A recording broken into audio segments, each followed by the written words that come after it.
Welcome to Real Black Consciousness Forum podcast. Thanks for listening, and remember to like, share, and comment on the content. Hit that notification tab so you will know when new content has been uploaded. And now your host, Big VJ. Welcome back to the podcast.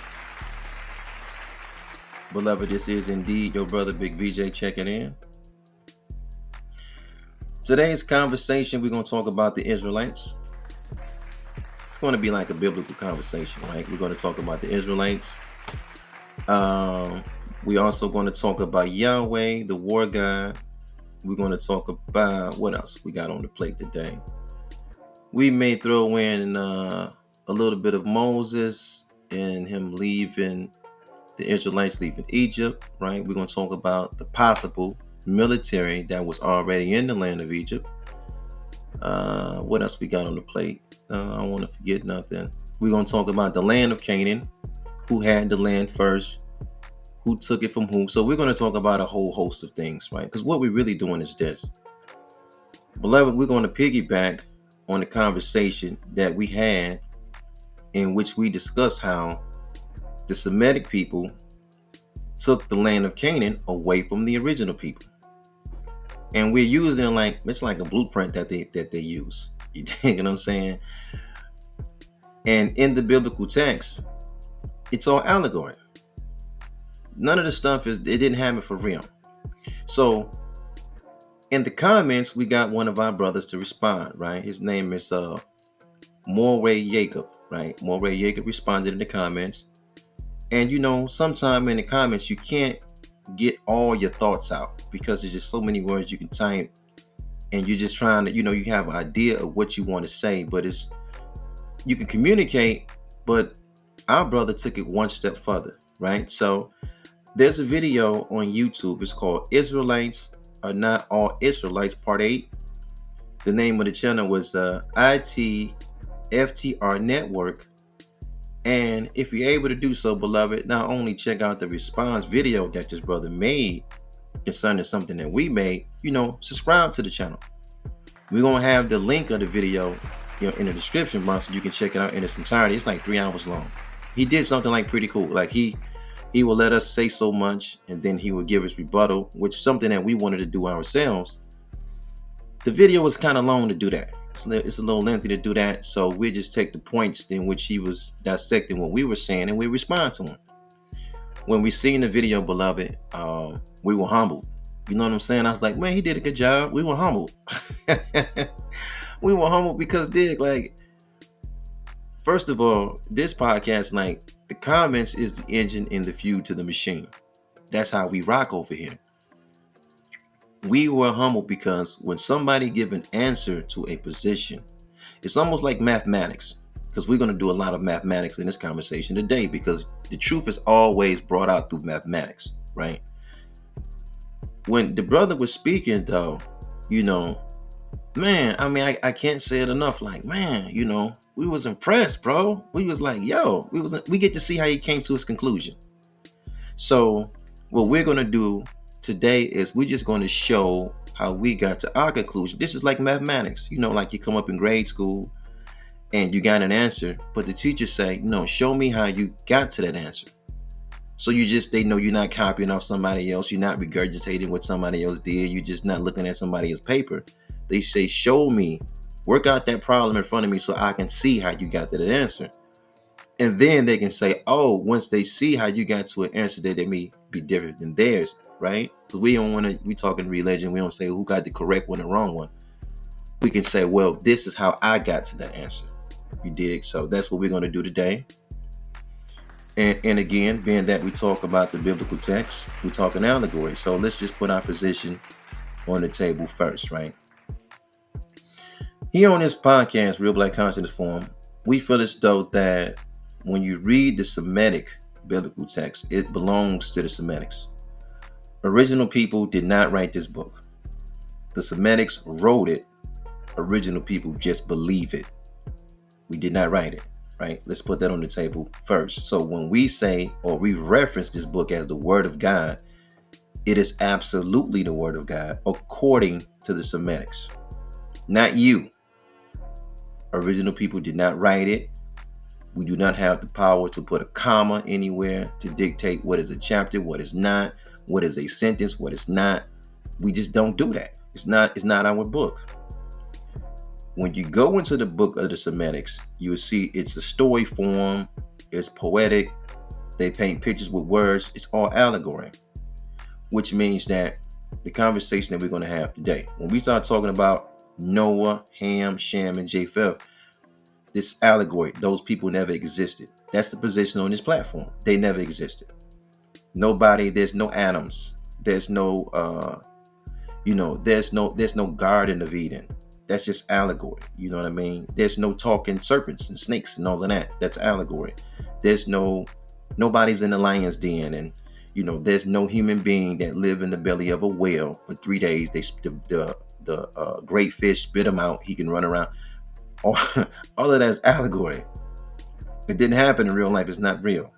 That's our position. If you have a different position, we are totally okay with that. We are totally okay if you think that a group of people ran to the border of a shore, of an ocean, of a river, and the sea opened up and they walked across on the dry land. And then if you that we're okay with that. If you believe that happened, we're totally okay with that. If you believe that a group of people lived in the desert and manna fell out of the sky so they can have something to eat, we're totally okay with that.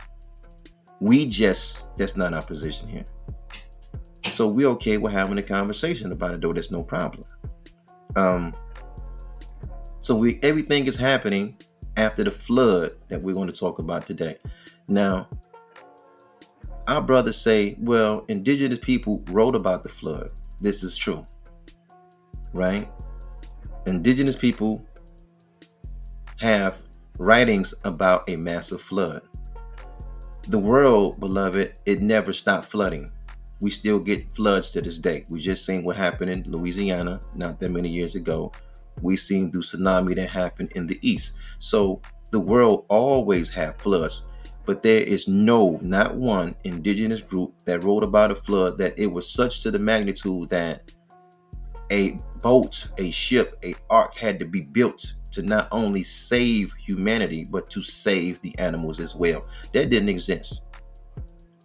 There's no indigenous group that wrote about a flood that happened to the magnitude in which the waters went up almost above the mountains of the earth and flooded everything. It just never happened. This is what we call, beloved, allegory. Some people may call it conjecture. Okay, which is cool. We just save our conjecture for later. And then we'll just talk about the verses that we're not going to bring any new verses up. We're just going to go over the verses that we can remember that the brother used to show that we can use the same verses, and we're going to show we just come to a different conclusion with the very same verses. But we're going to try these verses with mathematics. We're just going to put mathematics with the verses, right? We showed a video of our people shouting, jumping around, showing a high level of emotionalism, right? The question came, are our people jumping, shouting, and showing this high level of emotionalism because of Abraham, Isaac, and Jacob? Well, we look at it like this, Abraham, Isaac, and Jacob are the fathers of a people that invaded original people. They're the fathers of invaders. They're the fathers of raiders. I opened up the video with a spiritual of crossing the River Jordan. Of course, our people celebrate these folks. They're singing spirituals with their names in it. What is crossing the River Jordan? What is that an indication of? What is crossing the River Jordan?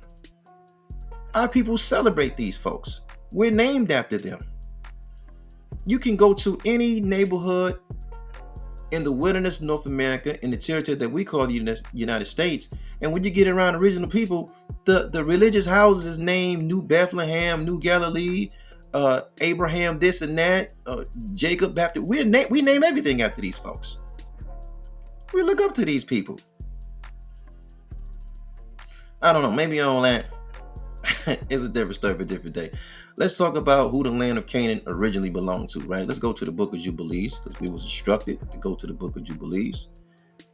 Because the position that our brother have is that this. He said, the land of Canaan didn't belong to the original people. It belonged to the Semitic people first.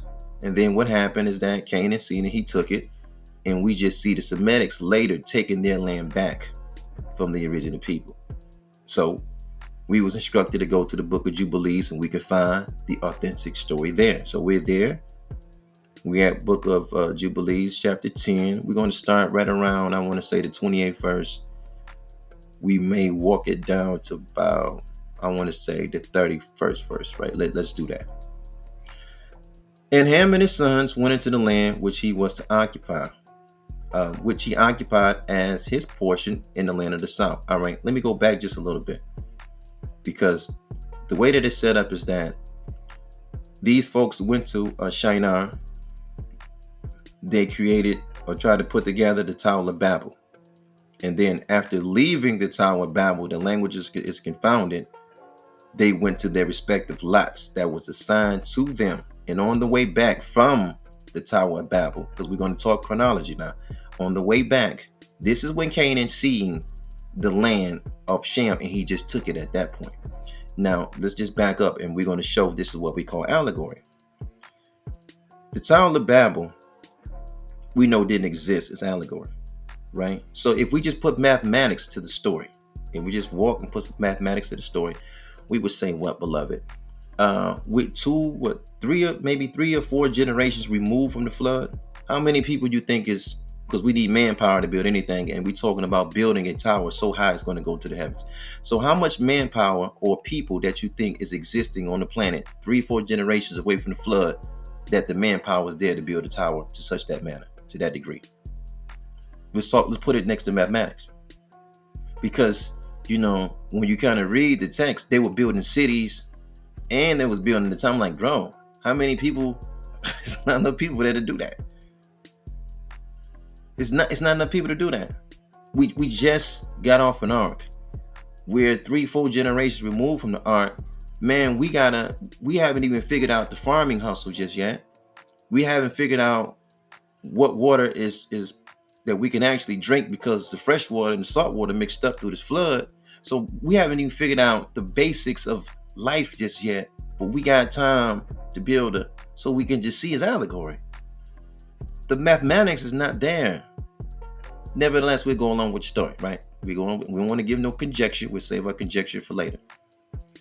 And Canaan saw the land of Lebanon to the river of Egypt. What land did he see? He seen the land of Lebanon.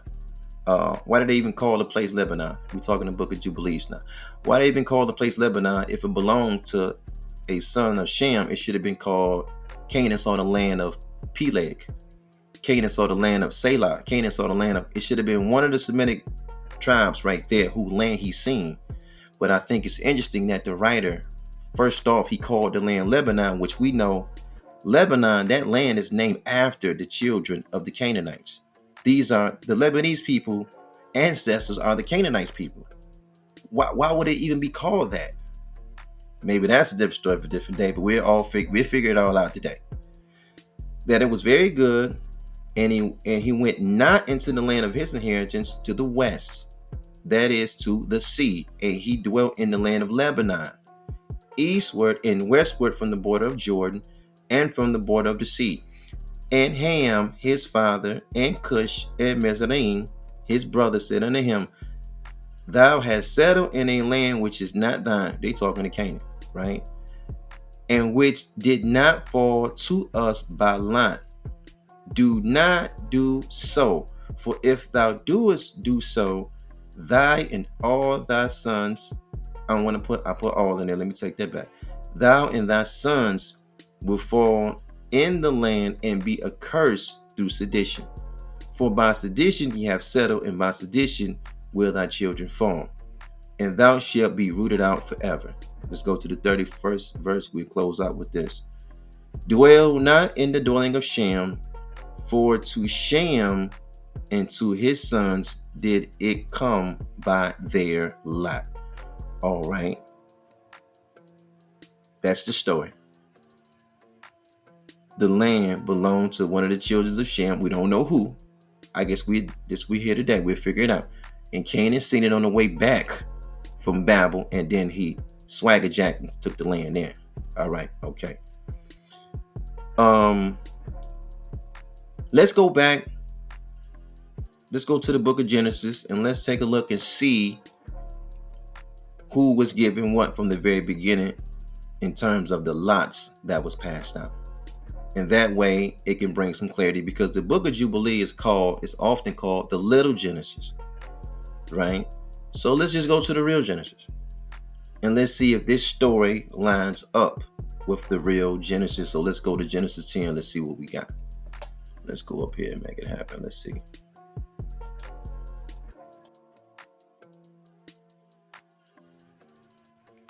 We're in Genesis 10. And when you start at Genesis 10 and 1, it says, "Now these are the generations of the sons of Noah, Shem, Ham, and Japheth. And unto them were sons born after the flood," right? This is when you see, they call this the Tower of Nations. This is when you see every son get their portion. They get their lot. They get their territory. We can jump down to Genesis 10 and 19, and we can show the lot, the portion in which Canaan got. Before we do that, let's just bump back just up a little bit, and let's go to verse 8. And it said, "Cush begot Nimrod. He began to be a mighty one of the earth. He was a mighty hunter before the Lord. Wherefore it is said, even as Nimrod, the mighty hunter before the Lord." 10th verse. "And the beginning of his kingdom," underline that, "in the beginning of his kingdom was Babel, and Erech, and Akkad, and Calneh, in the land of Shinar," right? Now, this is the beginning of Nimrod's kingdom. So we're going to just kind of do chronological order. There's just a settlement now. Because the way the book of Jubilees put it is that after they left the Tower of Babel, after they're leaving the Tower of Babel, Canaan come back, he scope out some land, he swagger jack one of the Semitics folks' land after they coming back. But if we just go down to the 19th verse, and it says, "And the border of the Canaanites was from Zidon, as thou comest to Gerar unto Gaza, as thou goest unto Sodom and Gomorrah, and Admah, and Zibeon, and Lasha." Okay, let's completely stop. He was already given his land already, and you can see the borders that Canaan was already in his spot. We can also see when we scroll up, because this is what we say allegory, because everything is in mathematics, beloved. It's not that really, it's everything is mathematics. We bump back up and we see it's the 70 nations. These are the 70 sons that get their own lot, they get their own nations. How do we get Nimrod? In the 10th verse, he can build a kingdom. How many people is on the planet? What are we? Right? We 3-4 generations removed from the ark. And it's a kingdom. How many people do you think is on the planet? We go to the next chapter and we see they building the Tower of Babel. I mean, how many? Because we talking manpower. We throwing the word around like they building cities and this and that. So I'm like, okay, cool. But how many people do you think the manpower is not there to build a bunch of cities? The manpower is not there. We see it's allegory. We can go to the very beginning of the story in Genesis.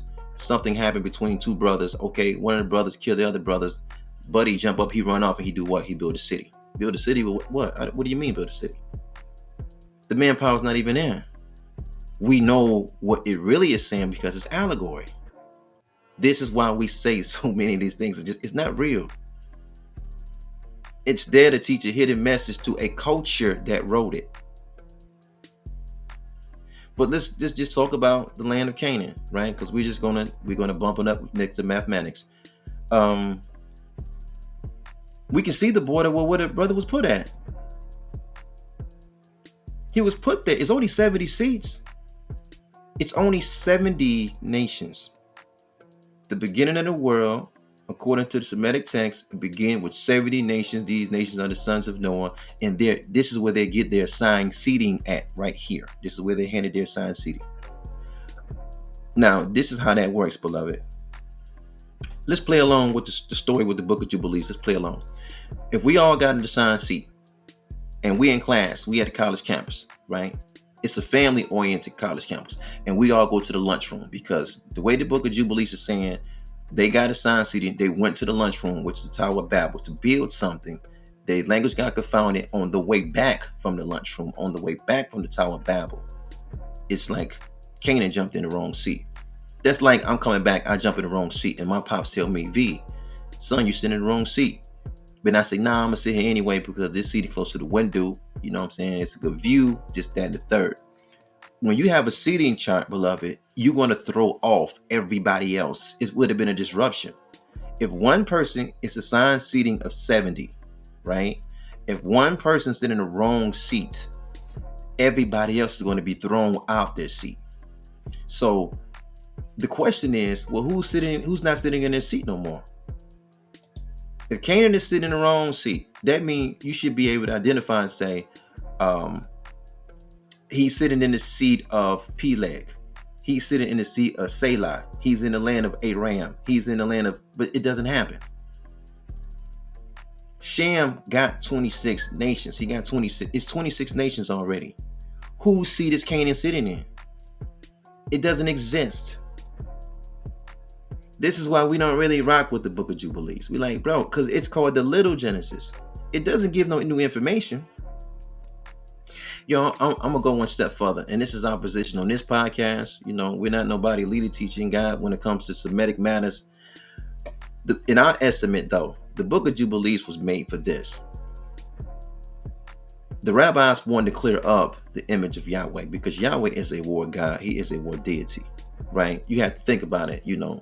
To earn the man's trust. He was getting Abraham to get on board with him. He sold Abraham that he was going to bless the descendants with a land and all of this. And to prove his loyalty, he said, all right, go tie up your son and kill him.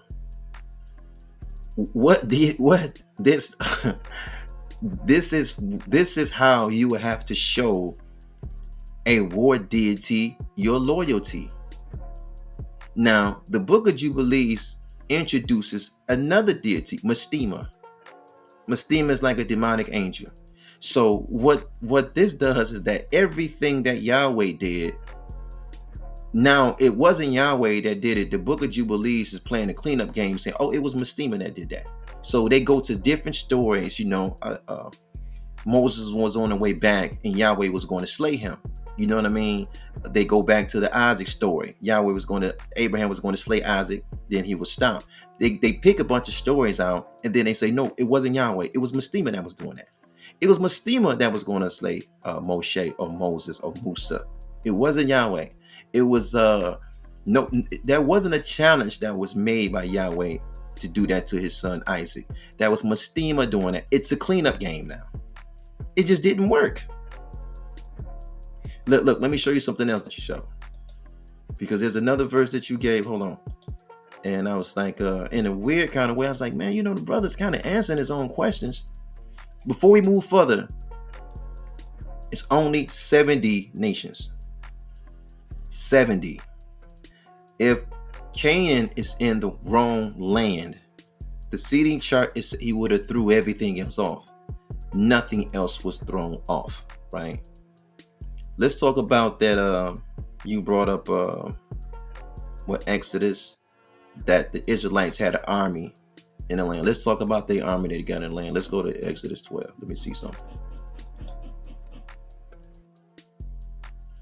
My brother was showing us that when you go to his video, and make sure you check it out. It's like 3 hours long. It's called Israelites Are Not All Israelites Part 8. And he gives a good breakdown in which he was deciphering some things we were talking about. And in that, he was demonstrating that Israel had an army, right? The Israelites had an army in Egypt. So the queen had read one verse, and then she ended up going to another verse. I can't remember that one. But let's just go to the one that I can remember. You dig what I'm saying? And let me see if I can find the verse he was talking about. It's let me see where we at. All right. This is it right here. Let's go to Exodus, pardon me, 37 verse, right? This is Exodus 12, verse 37. Let me go back to the 35th verse, right? And it says, and the children of Israel did according to the word of Moses, and they borrowed of the Egyptians jewels of silver and jewels of gold and raiment. And the Lord gave the people favor in the sight of the Egyptians, so that they lent unto them such things as they required, and they spoiled the Egyptians. Do you know what that means when they say somebody spoiled the Egyptians? They stole from them. It was a hustle. On their way out, they started borrowing, and then they booked it. That's how when they get into the desert, they have so much gold, they can build calves, they can build the Ark of the Covenant. I think it's a lamp they built. And as they went into the land of Canaan to take it, they had so much gold, they probably could have bought it legally, honestly. But no, it wasn't the play. They went in as invaders to take the land, right? We just seen that Canaan was given the land first. Genesis 10 bear it out. So that means that Jubilees 10 is just a deviation, right? All right, let's go down to, let's talk about the army, right? Because these shepherd people and these goat people, they got a big army in Egypt now. So let's talk about the big army.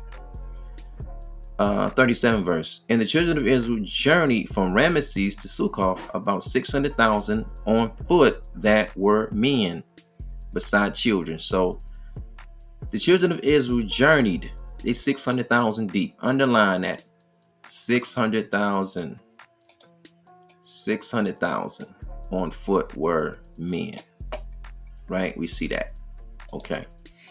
38 verse. And a mixed multitude went up also with them, and flocks and herds, even very much cattle.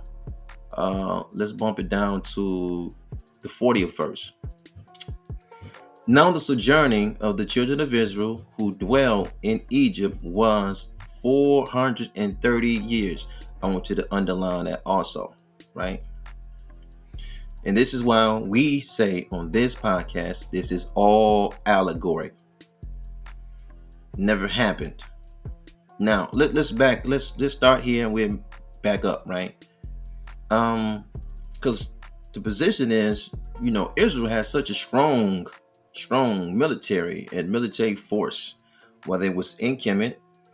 And the story goes to say that, we're talking about one of the greatest original dynasties that the planet ever seen, the land of Kemet, right?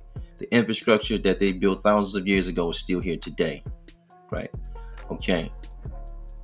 They seen a minority group, which is the Israelites. They're budding in population. This is the story that we're getting, right? And then so much so that the greatest nation, one of the greatest nations that this planet ever seen, it feared them. It feared this group of sheep herders and goat herders and all of this, that one day they will be more mightier than them. So they act wisely, right, to put the people in servitude. This is the story.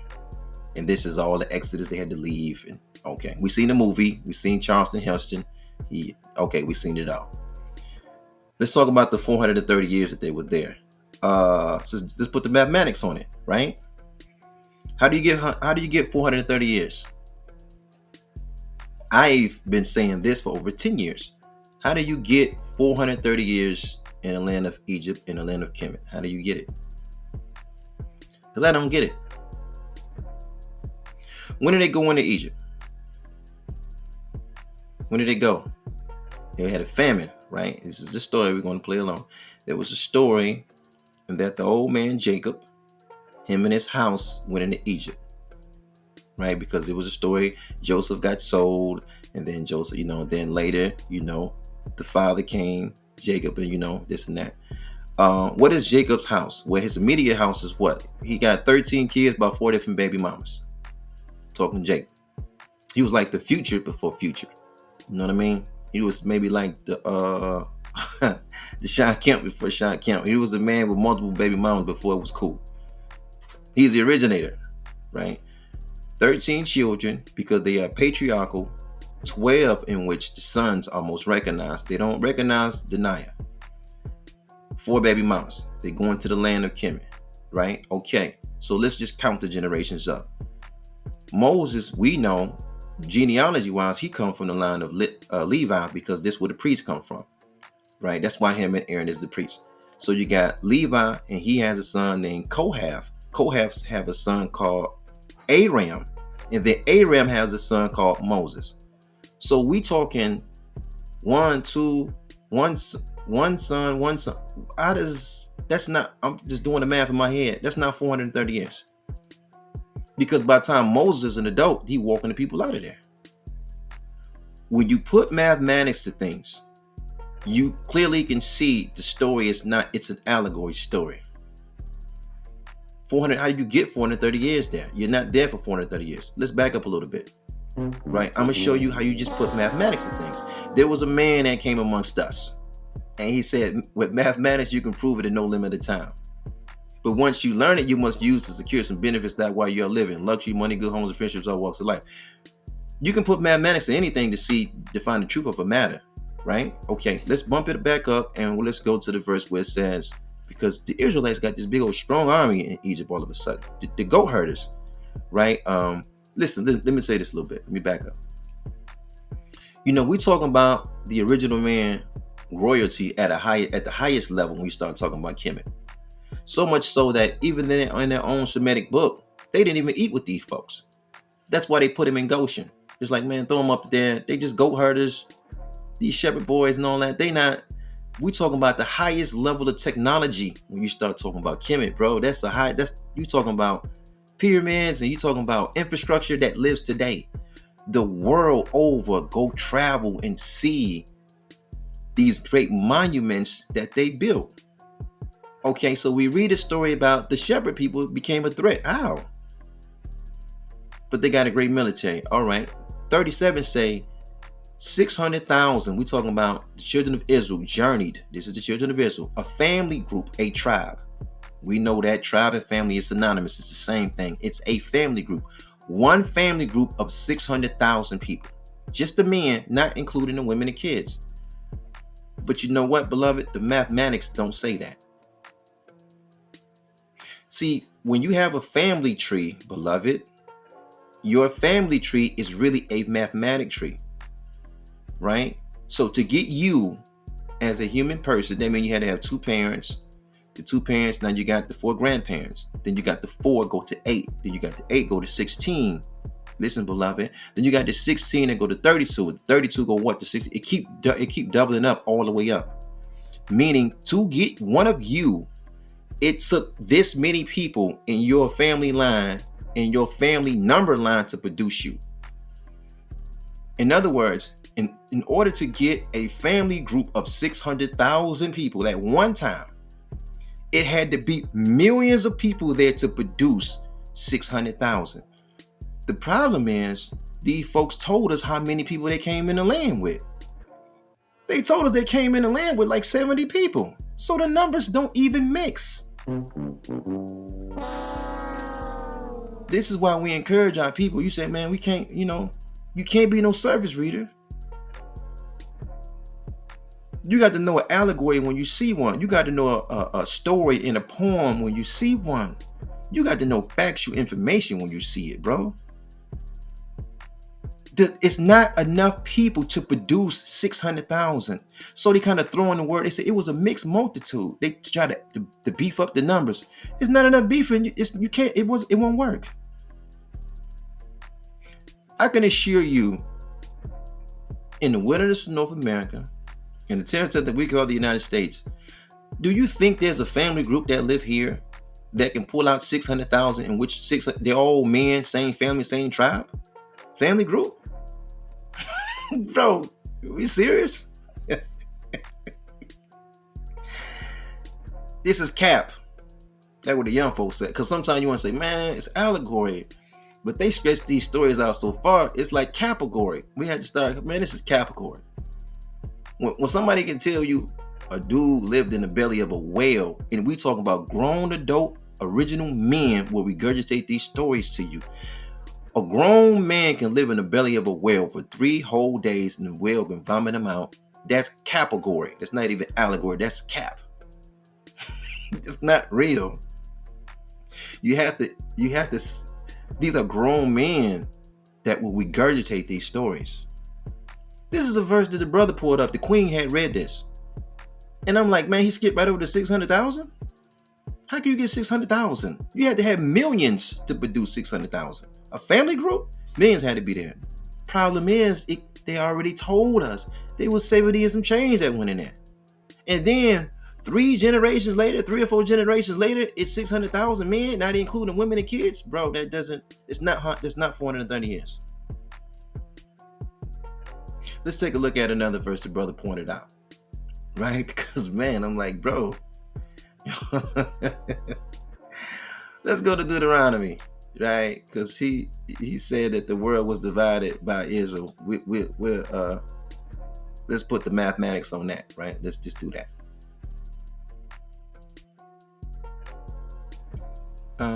We had Deuteronomy 32,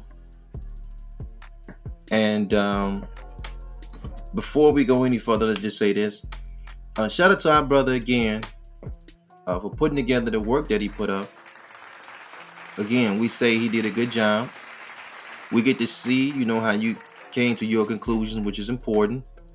We want everybody to go to the brother's channel. It's called ITFR Network. Please, beloved, subscribe. The name of the video is called Israelites Are Not All Israelites Part 8. Right? In which, we can see when we have the conversation. It's just a different viewpoint. Right? Our religion here, when you come to this podcast, see, our religion is the institution of marriage. See, that's the original man's religion.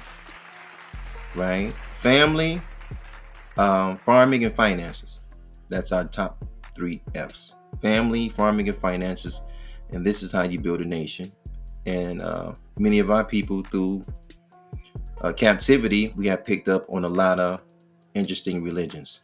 Right? So, again, we are nobody's leader, teacher, and guide. If I am not saying something correct about the Semitic text, I'm okay with that. I'm not married to none of my positions about the Semitic texts. I can have one today. I can read something different and change, because the more you know, the more you grow, right? I'm not really. I can read and have conversations about Semitic texts, but I mean, it's not my real interest, to be totally honest with you. But if you want to talk about it, we can talk about it. I have no problem with it. Let's go to Genesis 32. And Deuteronomy 32. And I think it's the 8th verse our brother pointed out, in which he was talking about how the nations were divided. And we're going to Genesis 10. We're saying the nations were divided and people were given their lots in Genesis 10. The 70 nations, which is important. And our brother, he pulled up these verses, which is very powerful verses to his position. We feel like he was all around the right area. But just like how it kind of works in religion, 15 people can read the same verse and have 15 different viewpoints. And we all would say, well, it's supposed to be looked at like this and this, but it's just what it is. Everybody got their own mind, their own brain. It's just what it is. It's always going to be like that, as long as people got their own mind, right? The 8th verse saying, when the Most High divided to the nations their inheritance. When did he do that? When did the Most High divided the nations there? This is Genesis 10. When he separated the sons of Adam, when he separated them. This is still Genesis 10. That's the 70 nations, right? He set the bounds of the people according to the number of the children of Israel. This is what our brother said here. Children of Israel. Let's highlight that. All right. So we encourage our people, when we do read something, we do not want them to be service readers. And we want them to really be able to break down what they are reading. When we read Genesis 10 and we looked at it together, did we see the bounds of the people that were set according to the children of Israel? Did we see that when we just looked at Genesis 10? Because other translations do not say that. This is the Masoretic text. I believe they call it the Masoretic text. This is the text of the rabbis. Let me say it that way. And it did not say that. When you look at other texts and translations, it says Ben Elohim, which means he set the bounds of the people according to the number of the sons of God, the Ben Elohim, not the Ben Yezreel, the Ben Elohim. Which one fits? Which one fits? Can the children of Israel fit Genesis 10? Of course not, because we know the children of Israel didn't even exist in Genesis 10. 70 nations. How can we set the bounds by Israel? Israel they wasn't even in existence yet. Now, can we set the bounds according to the numbers of the sons of God? Of course we can. Of course we can. The 70 sons of God, of course. But I'm going to show you why the rabbis don't play it that way. They kind of changed up on y'all. The 9th verse is going to bet it out. For the Lord's portion is his people. We're talking about Yahweh.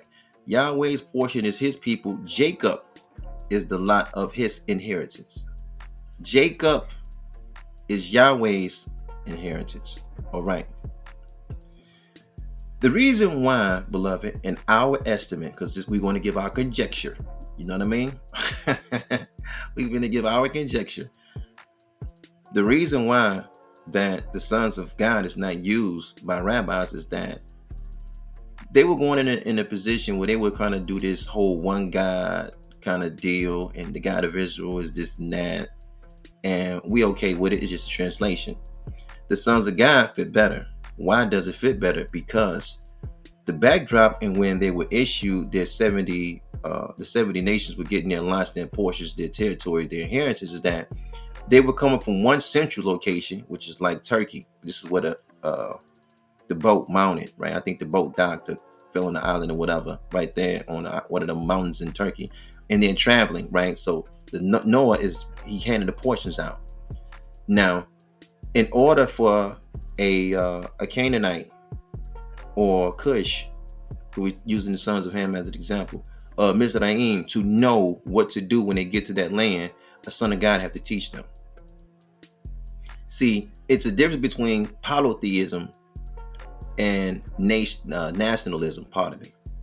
See, the original writers wrote this to mean this was nationalism, beloved. That means every nation had their own God. The 70 nations that we see in Genesis 10, each 70 nation had their own God, their own deity, their own leader, teaching God. The role of the Son of God was to instruct them about how to live in that land, because they won't know. Now, if we change out the Son of God and we put the children of Israel, how would the children of Israel set in bounds? They won't know what to do. The children of Israel doesn't exist. So when Cush got to his land, how would he know how to till the ground? He don't know that ground. He don't know what's a vegetable, what's a fruit, what's poison, what's not. How would he know? Foot wouldn't know. Nobody would know. Peleg wouldn't know. A fox-eye wouldn't know. They get into these lands, they don't know. How would they know how to live in that land unless a son of God showed them how to live in that land? Israel's not there to teach nobody how to live in no land, bro. They didn't even exist yet. See, this is what I mean when I say, like, bro, we have to, you know what I mean? Okay, now, nationalism is the word of the day. Why didn't Reverend Pochop teach y'all that every nation had their own God? You know why? Because he doesn't know any better. He just repeating what the white minister tells him. Then he go to a seminary school, and then they work him up and they give him the degree and they put him in front of you. This is why, beloved, if you just, and this is my conjecture, right? This is my conjecture. Have you ever noticed when you look at all the world's religions, you always notice they all pretty much saying the same thing in terms of righteousness. They all pretty much saying the same thing. There's no national religion that's telling the folks, y'all can lie, y'all can steal, you can kill, you can sleep with somebody else's wife, all you want. It doesn't exist. Every single nation that got their own God, all these guys are saying the same thing. You can't lie, you can't chill, you can't cheat, you can't steal, you can't kill, you can't. Everybody's saying the same thing. It will make more sense that the people are given a son of God to go into these lands so they can know how to live on the land. Somebody had to teach you how to live in America. The crops grow different in America than they go in Nigeria. We have We have something that come out of the ground called corn. Corn grows in a certain season in the United States. You know that, right? It grows. But if I grew corn in Nigeria, what they call it maize. You know, maize grow 3 times a year over there. See, the earth is not the same. Me being from Michigan, there's trees and seeds, and I can get from Florida. But if I put those palm trees, that stuff won't grow out here because the land is different. So somebody from Michigan have to teach you how to work the ground in Michigan, but somebody in Florida have to teach you how to work the ground in Florida, and somebody in Nigeria have to teach you how to work the ground in Nigeria, because everything is not the same. So if 70 nations are getting their own lots and plot, well, you got to put the sons of God over them to teach them how to work that land. You can't put Israel over them. Israel doesn't even exist yet. They don't exist.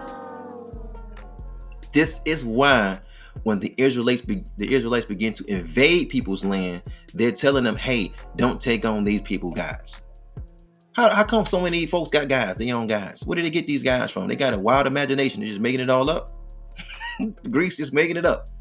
The Romans just making it up. They just coming out with these people, you know, the Arabians just making it up. The Chinese making it up. Everybody they making it up, huh?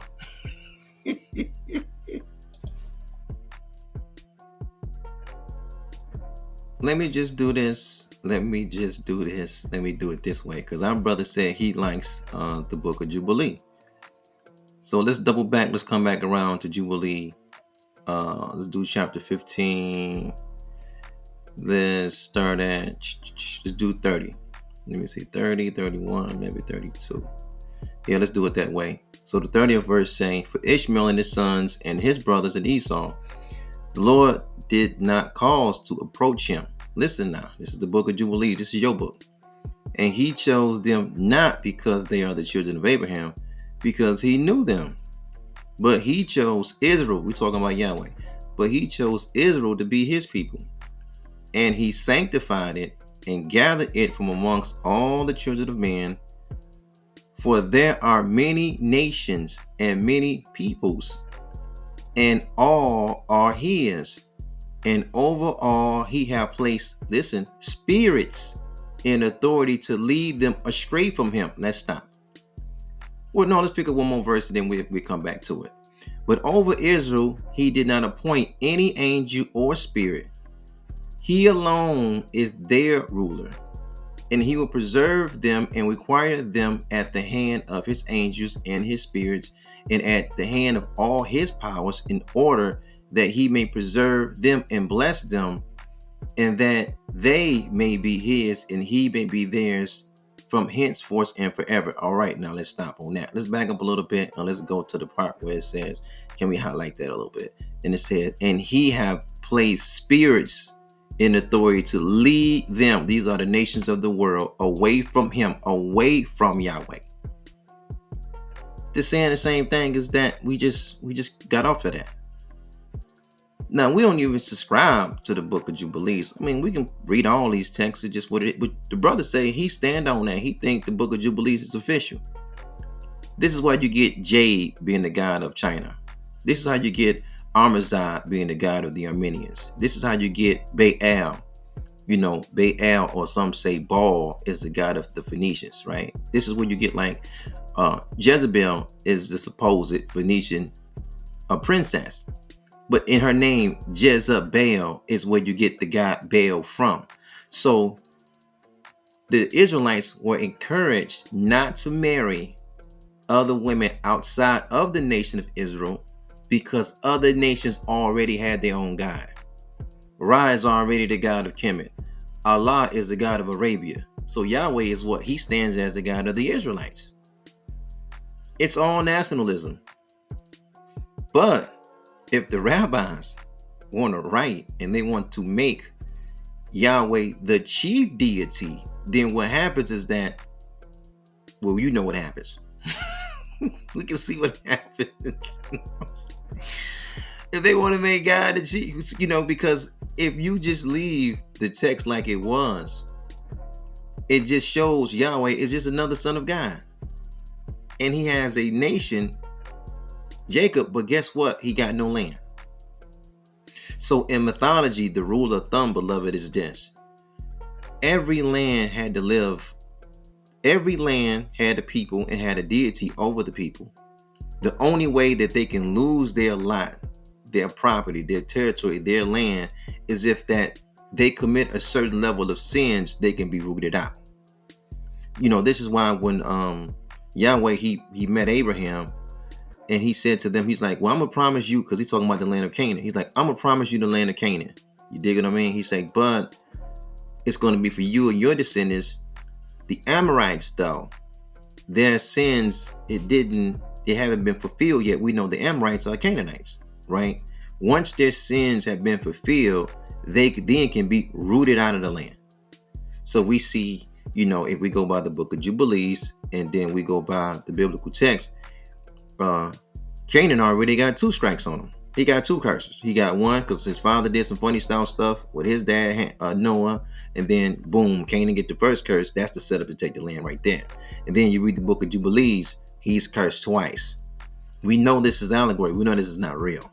But this is just a setup of how they were going to go in and take the man's land. Now, if we go back and just really kind of play this whole Ham, Shem, and Japheth story, right? If we just kind of play it out, the land that Ham supposedly got, if we look up today, they don't really have it. The Levant has been taken, the Semitics got that. Egypt is gone, the Semitics got that. Morocco is gone, the Semitics got that. Libya is gone, the Semitics. If you kind of look at all of North Africa, the Semitics took it all. They took it all from them. But if we just go back to the brother's point of saying, well, Canaan swaggerjacked the land, based on this verse here, right, in the book of Jubilees, and based on the other verse that we read, what was that? Was that in Deuteronomy? If we go back to Deuteronomy, what is that, like in 32 chapter? This would indicate that if Canaan did go to the wrong land, he wouldn't even had a son of God over him to teach him how to live in the land. He would have starved ASAP. How would he know how to till that land? He wouldn't even know. He wouldn't know what was poisonous, what was not. He wouldn't have known anything. But the real question should be,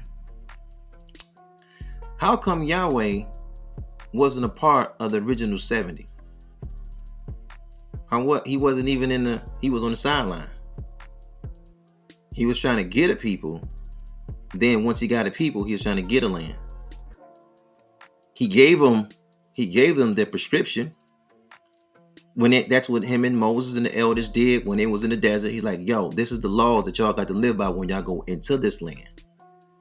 Because if you don't keep these laws, you're going to lose this land like the Canaanites lost their land. But did they keep them?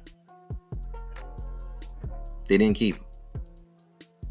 But again, how come he wasn't in the original 70? Why would writers translate things this way, and then other writers translate things the other way, and then you have so you're going to get 2 different outcomes based on just the littlest translation? But then our people will say, well, they wrote it. Well, which one did you write, brother? Since the original people writing these books, which one did you write? That's not what you do. They write it, and you pick which one that you're going to believe the most. Man, I'm going to leave it there. We're going to leave it there. There were some deeper things that we wanted to go into, but I don't think we should. Well, let me say this. Let me say this before we go. I'll just say this a little bit.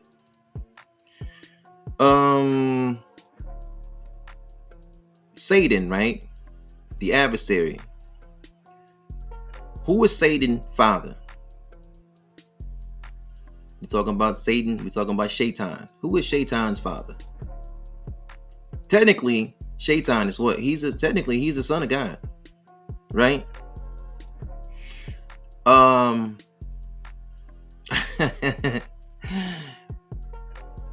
Shaitan, he has the authority to, because they say the devil, he has the authority to steal, kill, and destroy, right? Okay. What is the story about how the devil was made? They say the devil was an angel. He was a son of God, right? And then in his heart, he got puffed up. And then he acted as if he was God, to the extent that he had to be kicked out of heaven, and he took a third of the lights with him, right? When you get to the new promise, you do not see nationalism. You don't see that. What you do see is the Son of Mary introducing the highest vibration known in existence is the Father, right? You don't see nationalism. You see everything moving to the assembly, which is the congregation, which is the church. Then you see the church having only one way to the Father, right? So when the Son of Mary was teaching his disciples how to pray, he said, "Our Father." He didn't say our Allah. He didn't say our Ra. He didn't say our Yahweh. He said, "Our Father which art in heaven." The only way to the Father was by him, the Son of Mary. Now, he also said something interesting. He said a bunch of things that's interesting, but I'm gonna just say this way, right? Why would the Son of Mary say everybody that came before me was a thief and a robber? What does that mean when he says that? Why did the disciples look at the Son of Mary like a redeemer? Because the disciples are Israelites. Why do they look at the Son of Mary as a redeemer? Redeeming from who? Who does the Israelites belong to? Because the last we checked, they did a deal with Yahweh in the mountains, and they're his people.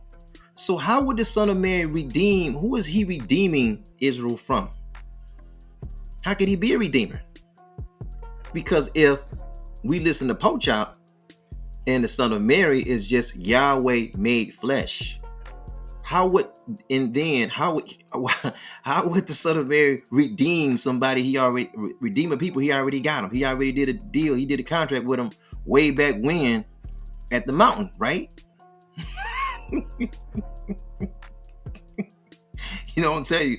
Great is the mystery of godliness. But I'm just asking the question. I'm like, bro, if Yahweh is the Son of Mary made flesh, then how could the Son of Mary, who is he redeeming Israel from?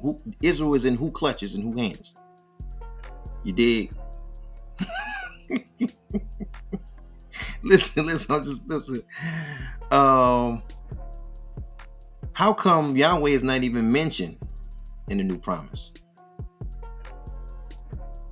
He's not even mentioned. If Yahweh is the Father, right? Dig that. Let me ask you this, right? Let me just ask you this. Because I'm nobody's leader, teacher, and guide. Ain't nobody gonna say but I'm asking this. If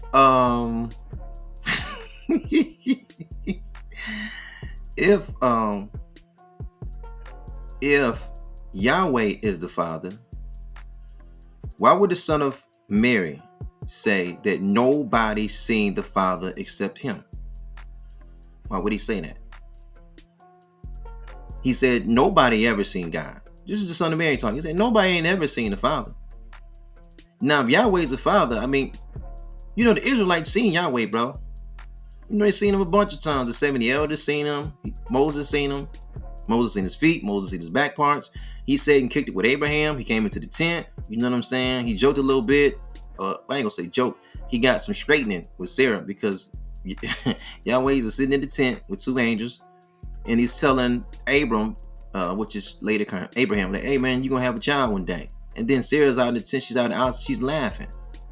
And then he says, yeah, your wife out there laughing. And Sarah's like, no, I wasn't laughing. He got some straightening. Like, yes, you did. He got some straightening. They seen Yahweh. Why would the Son of Mary come back and say, nobody have seen God at any time? We'll leave it there. You know what I mean? They'll tell you. You know what I'm saying? You know, this is the part our people love, boy. They love that when they get down deep into that mythology, that spooky stuff. Our folk love that. The man said everybody came before me as a thief and a robber. The man said, listen, the man said, what kind of father, right, will give their children snakes when they ask them for food? Listen, he said, what kind of father would do that? What father put snakes on the folks? Listen now. Who put snakes on the folks when they were asking for food? They said they were hungry. The food said they were hungry. They when we tired of eating this same old thing. Who came out and put the snakes on them? Peace and black power to your family. Man, we're gonna leave it there.